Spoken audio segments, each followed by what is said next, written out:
I'm Nick Westergaard, and this is On Brand, helping you tell your story. The strongest brands don't shout. They earn trust over time. That's how Nikki Little approaches her work. She's the CMO and co-owner at Franco, a women-owned, Detroit-based integrated communication agency with more than 60 years of history. After a full-circle career that took her from early agency life to leading social and communications teams, Nikki now helps shape Franco's future with a purpose-driven, human-first approach to brand building, storytelling, and leadership. My interview with Nikki is coming right up, but first. Nikki Little, welcome to On Brand. Thank you. And I have to say, I think that's my favorite intro of all time. I want to steal that and use that for any other speaking or podcast thing that I do. So good. There you go. There you go. We'll package it all up and you can just send it along with you. So you talk about trust being built over time. And it makes me think that speaking of recordings, there's another partial recording of this interview that we started a couple weeks ago. We're on round 3 here, Nick. The universe has not been on our side. Oh, that's right, because you were sick before that. I was sick. The power went out. And today we were just lamenting about the frigid weather and kids off school. But we're here and we're making it work. We're going to make this happen. Yes. But we're gonna also go with it, knowing that kids could walk in. I think that's such an important part of personal brand building too. It is, yes. And it really translates well to what we're going to talk about today is just that authenticity, that being real, being relatable, that trust of even if I have a kid walking behind me, that doesn't mean that I am not trustworthy or able to do my job or what I need to do. So I'm often asked for a brand that makes me smile, and because I ask everybody else that, and right. I'm always afraid of being put on the spot, but I'm going to volunteer one that's directly related to this. I was just listening to Kylie Kelsey's podcast, Yes. Not Gonna Lie, and it was her interview with Paige Beckers, the recent episode, and in it, as she was doing her introductory patter, she had kids in and out of there asking questions. And I'm like, I love that they left that in, that it was there. It's, that even she said, of course, I'd asked an hour ago if she wanted to play and didn't. And now once recording, that's when you get it all. But I think that's such a great, it's just a nice bit of what you were just talking about with authenticity.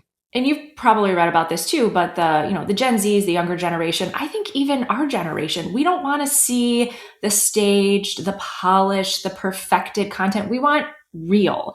What is real? Those are the people who are relatable. And I have a couple examples of brands that make me smile or brands that I really relate to, but that's the common theme there is that they are relatable. They are not perfectly polished. I mean, sure, they're prepared, right? And they, whatever it might be. So there needs to be kind of that balance of preparation with reality and authenticity. So when you look at brand building today, what's the first thing that brands have to get right before they can worry about campaigns, channels, or creative? Yeah, it's what we kind of started talking about. It's the audience. You have to intimately understand your audience because we as consumers have so many choices between brands now. So you have to truly understand your audience to create a brand that is worth paying for. And then, throughout that brand building process, I also think it's really critical to understand that brand consistency across channels, it's paramount. So I like to say that brand building, it's an always on, a multi-channel system. It's not just a logo and slogan one-time campaign. And I know you'll identify this because you are also identify with this because you're a Brené Brown fan, as am I. But her recent book, Strong Ground, talks a lot about the core and the importance of the building your foundation, building your core so that you can then build on other areas. So that applies to brand building too, because brands need to have a solid core before they can start the brand building process. So what does that mean in branding terminology? So that's knowing why do we exist? what challenge or problem do we solve? Who's our audience, of course? What's our brand personality? What makes us different? And then I think even more important than that, how do we back up what makes us different? So once you have that brand core defined, then you can translate it, tailor it to your audiences across channels. So I think one important thing to keep in mind, though, it's scary to say this out loud, but it's very true. Brand creators don't have full control over their brands because we are at the mercy of what consumers say about us online, what content creators share, what AI says, etc. So brand monitoring, reputation monitoring, listening, and then responding when appropriate, it's also a critical part of brand building today. So you talked about kind of that always on control being a myth, but we in the intro talked about it, not being confined to a moment, that it's built over time. Right. How do brands show up consistently without being repetitive or losing some of that personality? I think it goes back to building that core and defining, like absolutely knowing who you are, not trying to be anyone different, and then being consistent. So I hear what you're saying though about like that repetition versus the consistency. So again, I think I know we're going to get into storytelling a little bit, but it's figuring out how do you tell those authentic stories. How do you become a brand that is trustworthy, that people want to align with, that they want to be part of, that they want to spend their hard earned money on? And then figuring out how to translate those stories on the various channels, whether in person, whether online. But it just all comes back to that truly knowing who you are as a brand and not trying to be anything different or inauthentic. And I even catch myself saying inauthentic because at some point I feel like that became such a buzzword. It was like authenticity was so important for years and years. Then it was like authenticity is such a buzzword. I really think we've come full circle back to that though, because again, like people want to align with brands that they care about, that they understand, that make some sort of impact, have some sort of value for them. And how do you do that? That's by being authentic and trustworthy. So we talk about it always being on, and brands are more accessible, but so are the critics. And Mhm. your background is in really integrated communication. From your perspective, how does the critical environment that brands find themselves in, um, how how do we plan for that? Yeah. So, I mean, we have more direct access to brands than we ever did, right? So, like we're talking about, it's good and bad. So, detractors Right. can create a lot of noise. Look at what happened with Cracker Barrel when they changed their logo, right? That turned out to be a lot of AI bots, and that's a whole other topic that we could have a completely separate conversation on. But it doesn't matter, right? Because the detraction, the negativity was so strong related to that that they ultimately reversed what they were doing with their logo. So, again, I feel like I'm going to keep saying this and I will gladly stay on my soapbox about this for this conversation, but it's the trust, transparency, and authenticity that are critical when it comes to building brands today because people see straight through the BS. So if you make a mistake, you have to own it. If you know what you're doing and you know you're going to take some risks and potentially make a lot of people mad, but it's a strategic decision, own up to it. I think a really good example of that is the campaign last year with Gap and, or no, not Gap, American Eagle and Sydney Sweeney and the Good Jeans campaign. They knew exactly what they were doing. They knew they were going to make some people mad and they didn't apologize for it because it was very strategic. They owned up to it. They were being authentic to what they were trying to do. And then guess what? They sold a lot of jeans. So Yeah. it can work when it is authentically done. So, I just think the stakes are so much higher now too because there is so much accessibility. It's hard to keep things under wraps. So it's going back to PR 101, right? Have a crisis plan, have a backup plan, have a plan B, whatever you want to call it, because ultimately things might not go exactly how you planned it when it comes to any type of brand initiative, brand campaign, brand rollout. So you have to be prepared for people to react negatively and or for things to come out before you're ready for them to come out. You've come back to, as you've mentioned, trust and being on that soapbox. What role does storytelling play in trust building? Yeah. So, I mean, again, you have to have that trust. If trust is absent, you cannot build a brand that people want to align with. You can't effectively communicate. And then kind of looking at it from a, personal perspective too, you can't be a great leader. So with storytelling for brand building, it's more than why are we different or unique. You really have to answer not only why should I care, but why should I trust your brand? You have to answer those questions for your audience through your content, through your storytelling.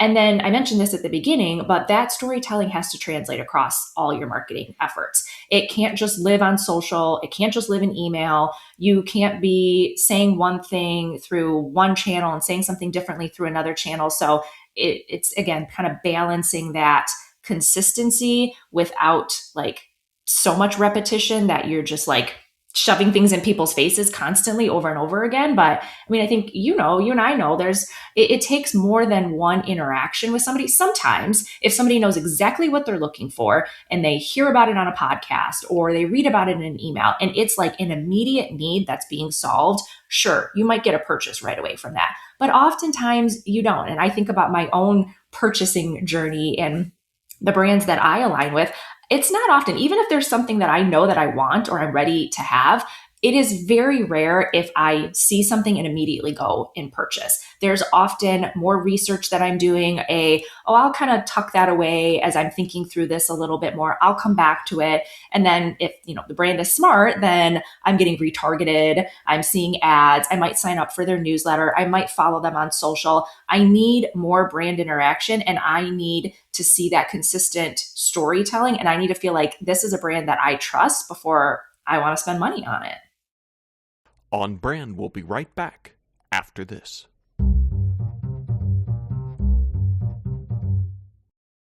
Now, back to the show. So you talked about the brand stories sticking with you. And I think that's another question as we look at integrated communications, um, thinking about stories on social. What happens when stories don't carry through email experience and even leadership and culture?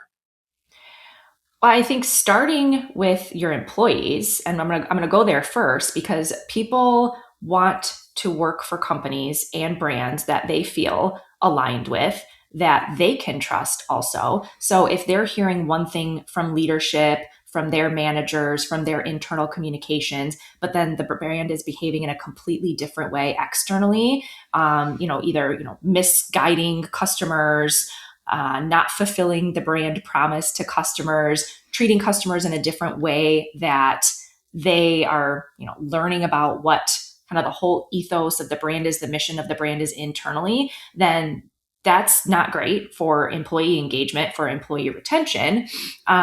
So, again, I think it just goes back to the figure out who you are, figure out who you want to be, figure out what makes you different, why people, your team, your customers, your clients, prospects, whatever they might be, why they should trust you, and then build your brand around that.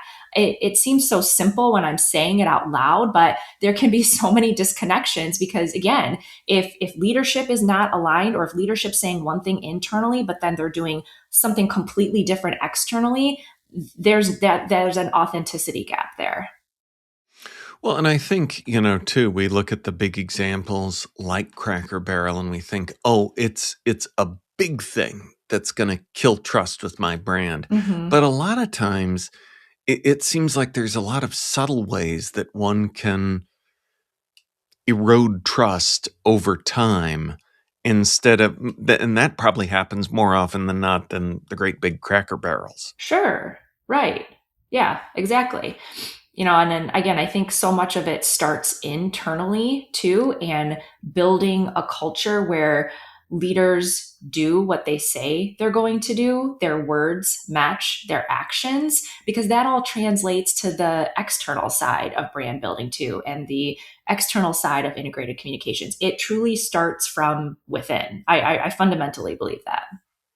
So when you think about leaders who consistently get trust, transparency, authenticity right, who stands out to you and why? Well, I already mentioned her, so I'm going to bring it back to Brene Brown. But to me, she is the epitome of preaching trust, transparency, and vulnerability among leaders and brands.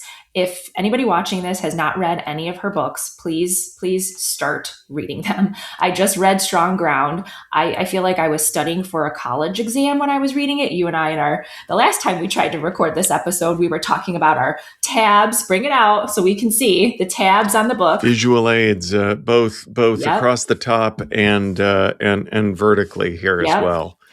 Yeah. So, I mean, she's a social researcher. She's a professor. She's done so much work around leadership. But what I think is great about her is she calls herself out on her podcast, in her book. She will talk about a time when she talks about above and below the line. So she'll talk about times like I was below the line, or, I wasn't ready to rumble with my team in the boardroom. And I said, I know I need to take 15 minutes. I need to take a step back. So she's a great example of somebody who matches actions or words with actions. At least, obviously I don't know her personally, but I trust her based on the content that she shares, the research that she provides, the reality of the examples that she gives of, I'm not always a perfect leader either. And based on my kind of growing up and what has been embedded in me from childhood, I tend to be scared. And when I'm scared, I can be mean. And that's not great for my team. And I know that, but she has built the skills to help work through those things. So she's a really great example. Another one is Liz Plosser. She is the former editor-in-chief of Women's Health. She now writes a Substack, consults with a variety of brands. She's so relatable and inspiring. So she's a journalist, right? So she does her research. She talks with world-renowned experts on the topics that she's writing about. But I trust her immensely. The products that she has recommended, she tries them out. She gives full reviews on them. She talks about what she likes, what she doesn't like. So I've purchased products for my own wellness journey based on what Liz has recommended. But it's because she has built for me a brand of trustworthiness. So as I grabbed my mini-tabbed copy of Strong Ground off of the shelf, I was just glancing at, what are all these tabs? And several of them, oh gosh, the one I loved, you talked about above, below the line. Yes. I love the Lego versus Duplo. Yes. Simplicity, love, Right. love. And plus, everybody knows Legos. So, Right. but a lot of these tabs say one is just a heart. So I don't know what that language is our portal or is our portal to meaning making. Mm-hmm. Yeah. So that's right. That's worthy of a heart. But what I was trying to say was a lot of my flags in this are on AI. And I remember, I was going to buy the book. I was going to read the book anyway. So let's just not pretend otherwise. But I remember I heard her talking about it, or I read a post, or she probably said it more than once, but it was writing this book. The context of it was this whole AI question or a whole AI statement that we hear that, sometimes I feel like kind of the kind of kumbaya stuff about, it's gonna allow us to be the best, or more of the humans. It's gonna take care of all of this, so then we can be just the best human version of whatever. And her response was, I don't know that we're the best humans right now. Right. And I'm like, okay, I'm in. And that's why it's probably full of a lot of those flags and tags. But I wonder, with everything that we're talking about around trust, transparency, authenticity, yeah, but AI, what because again, that could be a whole wide conversation in and of itself. But as an agency leader right now in a very human business, fostering trust, transparency, authenticity. How do you rumble with AI? Right. Right. I think it is not realistic to say that AI can't or shouldn't be part of our work. I mean, just a few months ago, we introduced new AI services that have been embedded into our service offerings. We've had a task force at the agency for the past 2 years that has been experimenting with AI, using it for ourselves and for our agency before we do any work with clients. We've been teaching our team members on how to use it and how to use it ethically, what you should use it for, what you shouldn't use it for. So I think it just goes back to that blending of tools and technology with human input. So it's the basics of don't copy and paste something directly from AI. We work in a very creative, strategic, innovative way. So can AI aid us in our work? Can it help us be more efficient? Can it help us do things quicker than we used to be able to do those things? Absolutely. But the things that we've identified that it's not great at is that strategic thinking, relationships, emotional intelligence, empathy, innovation in a way that it's intimately understanding the clients that we work with in a way that AI can't. And I hear you probably know Christopher Penn and Katie from Trust Insights. They might come at me and say like, "Oh no, there's a lot more you can do," because I read all their content and I know what it's capable of. I don't use AI to the depth of what they're doing because Chris Penn is like a data scientist and a wizard. But so can it build a strategic plan? Yes, it can build a strategic plan, but it doesn't understand the nuances of a client relationship and their relationships to their customers, their constituents, their investors, whoever it might be, the way that we do as an agency partner. So I think that is where, again, kind of from an agency PR comms perspective, we need to continue standing out with the reputation management, the relationship building, the strategic thinking, just the intimate understanding of the client needs, goals, and how they need to kind of reach who they're trying to reach, because I don't want AI to do that. I want AI to do the things like that used to take us 3 hours that could maybe take 30 minutes now and leave us more time for that creative, strategic, innovative thinking. So well said. And the reminder of Chris Penn makes me think it's the man that's always got a throwing star on him and with a death grip of a handshake. And despite that, it's still been too long since I have seen him. But it makes me think of something that one of our faculty members at the University of Iowa, who just wrote a book on the responsible use of AI. I love this comparison because it's an overzealous intern. Mm-hmm. It Right. is eager to provide you with a lot of stuff, Right. but that's not stuff that you want to pass on without looking at it either. Well, right. And, do I think AI is going to explode and it's not going to be part of our work or our lives in the future? Most likely not, right? But what if it did? So fast forward a few years. What if we became so reliant on using AI for making life decisions, for doing our work? What if it goes away one day? We used to say this about social media, right? Like, don't build like your home base for your brand should not be on social media. It needs to be your website. It needs to be your emails, the content that you own. Don't put all your brand equity into digital real estate that you don't own. I feel that's the same way about AI, right? Don't become so over reliant on it that what if it goes away one day?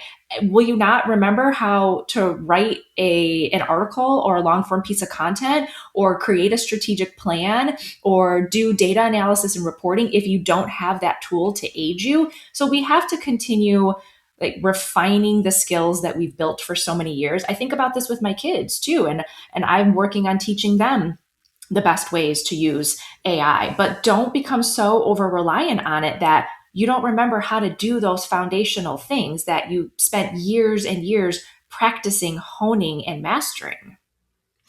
I'm gonna tee you up for the brand that's made you smile with a segue from the world of AI. Look at this. Every time I'm a deer in headlights when someone said, "What's a brand that made you smile?" And I'm like, rushing. And I've identified one earlier, and I've got another one because we talk about AI making mistakes. And in my own journey, I've been just experimenting with different things. And I've been using and liking Gemini lately. And I love, and it's a throwback because I remember what made Google stand out was the simplicity of that search box as opposed to everything else. But the Ask Gemini box, right below that is a line of text that says, Gemini can make mistakes, so double check it. Yeah. And I'm like, maybe that is the simplicity of the search box of today. I hope people see that. I hope people read it. But at the very least, a company that knows something about visual real estate put a pretty important bottom line up front, literally. Yes, right. I love that. So, Nikki, what is a brand that has made you smile recently? I have two examples. So at the time of this recording, we are about a month out from the holidays. So this example is still very fresh in my mind, but Chevy's Memory Lane holiday commercial was so good. They had a longer version that was maybe 3 or 4 minutes, and then the shorter version that aired on, TV and broadcast. But talk about storytelling. Oh my gosh. But it was so authentic. It was not cheesy. I mean, those types of stories with those, the memories of the childhood, and those easily can cross into the corny, cheesy lane. It was so good. So that one is definitely still fresh in my mind. And then there's a company called Mabel's Labels. I ordered custom labels for my kids because, things need to be labeled everywhere for school, for sports. They're constantly forgetting things, losing things. So we are still in our label everything era. So I ordered from Mabel's Labels because I've ordered from them in the past. The order never showed up. I contacted customer service, got a response right away, told me, hey, let's wait until this date. Sometimes the postal delivery could be a little delayed. I reached that date. The customer service person proactively reached back out to me and said, hey, Nikki, did you ever receive that order? And I had a note to get back to them because I hadn't received the order, but I was floored because you don't usually get proactive outreach from customer service from a brand, right? So I said, actually, I never received the order. She was like, no problem. We'll put out a new order for you. Here's your order number. Here's the shipping time. And I was like, customer for life.